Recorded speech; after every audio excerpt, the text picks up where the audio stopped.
নমস্কার। আমি বাণেশ্বর ভট্টাচার্য সবং থেকে বলছি। আজ বিদ্রোহী কবি কাজী নজরুল ইসলামের ১২৫তম জন্মজয়ন্তীতে কবি নজরুলের প্রতি শ্রদ্ধা নিবেদন। আমার নিজের লেখা একটি ছোট্ট প্রয়াস। কবি নজরুল লহ প্রণাম। গ্রামের নাম চুরুলিয়া, জেলা বর্ধমান। সেথা বাস করতেন এক সাচ্চা মুসলমান। কাজী ফকির আহমেদ নামটি যাহার, জাহেদা খাতুন দ্বিতীয়া স্ত্রী ছিলেন তাহার। ১১ই জ্যৈষ্ঠ তারিখে ১৩০৬ সনে জন্মিল তাহাদের ষষ্ঠ সন্তান এক শুভক্ষণে। ডাকনাম দুখু মিয়া, ভালো নাম নজরুল। বাংলা সাহিত্যবাগে পরিচিত তাজা ফুল।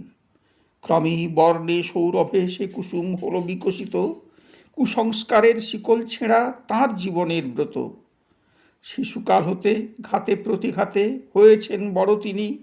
বাঁধন ছেঁড়ার উদগ্র বাসনায় উঠেছেন রণরণী। শিকল ভাঙার ডাক দিয়েছেন, লিখেছেন সম্প্রীতির গান। কবিতায় গানে প্রেম ও বিদ্রোহের সুর যুগপৎ বিদ্যমান। বিদ্রোহী কবি পেয়েছেন উপাধি, প্রেমিক কবিও তিনি। সাম্যবাদী নারী স্বাধীনতার সাধক হিসাবে চিনি। বাংলা সাহিত্যের বিভিন্ন শাখায় তাঁর অবাধ বিচরণ।